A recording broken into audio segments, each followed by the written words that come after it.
சென்னையின் முக்கிய அடையாளங்களில் ஒன்றான வள்ளுவர் கோட்டம் 80 கோடி ரூபாய் மதிப்பில் புனரமைக்கப்பட்டு வருகிறது. ஐயன் திருவள்ளுவரின் புகழை விண்ணளவு கொண்டு செல்லும் வகையில் உருவாக்கப்பட்டிருக்கும் வள்ளுவர் கோட்டத்திற்கு செல்வதற்கு தயாரா? பார்க்கலாம் விரிவாக. சென்னை மாநகரின் மிகவும் பாரம்பரியமானதும் தமிழ் மொழியின் பெருமையை பறைசாற்றும் விதமாகவும் அமைந்துள்ள பகுதிதான் வள்ளுவர் கோட்டம். தமிழர்களின் ஆன்மாவுடன் கலந்த திருக்குறளை படைத்த ஐயன் வள்ளுவனின் புகழுக்கு மகுடம் சூட்டும் விதமாக சென்னை நுங்கம்பாக்கம் பகுதியில் வள்ளுவர் கோட்டம் என்ற நகரை உருவாக்கினார் முன்னாள் முதலமைச்சர் கருணாநிதி. 1973ஆம் ஆண்டு 5 ஏக்கர் பரப்பளவில் உருவான வள்ளுவர் கோட்டம் கட்டிட வேலைகள் எல்லாம் முடிக்கப்பட்டு 1976ஆம் ஆண்டு பொதுமக்கள் பார்வைக்கு திறக்கப்பட்டது. திருவாரூர் தேர் மாதிரியான சிற்பத்தேர் அமைக்கப்பட்டு அதில் திருவள்ளுவரின் சிலை வைக்கப்பட்டுள்ளது.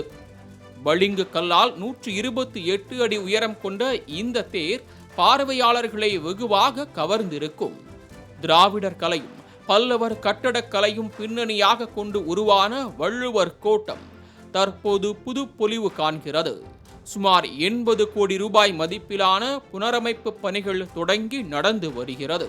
1330 குறள்களும் திறந்த புத்தக வடிவில் சலவை கல்லில் செதுக்கப்பட்டு பார்வையாளர்களை கவரும் விதமாக வைக்கப்பட்டுள்ளன. இசை நீரூற்று, ஒளி காட்சிகள், திருக்குறளின் காட்சி வடிவங்கள் காட்சிப்படுத்தப்பட்டுள்ளன.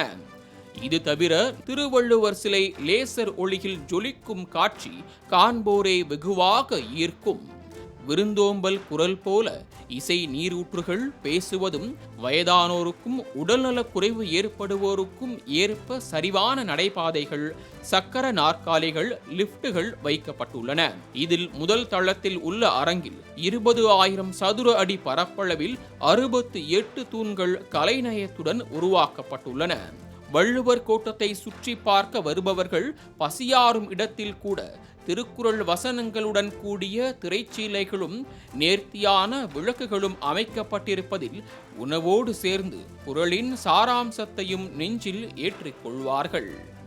தொடர்புத் துறையின் கீழ் இயங்கி வரும் வள்ளுவர் கோட்டம் விரைவில் திறக்கப்பட உள்ளது. உலக பொதுமறையாம் திருக்குறளை கொடுத்து தமிழர்களை தலைநிமிரச் செய்த பொய்யில் புலவர் திருவள்ளுவருக்கு புகழ் சேர்க்கும் விதமாக அமைந்துள்ள வள்ளுவர் கோட்டம் இனி தமிழரின் எண்ணத்தின் கோட்டமாகவும் உலக பார்வையில் தமிழின் ஒளிக்கதிராகவும் பளிச்சென்று நிற்கும். மாலை முரசு செய்திகளுக்காக ஒளிப்பதிவாளர் ஜெகதீஷுடன் செய்தியாளர் நந்தினி.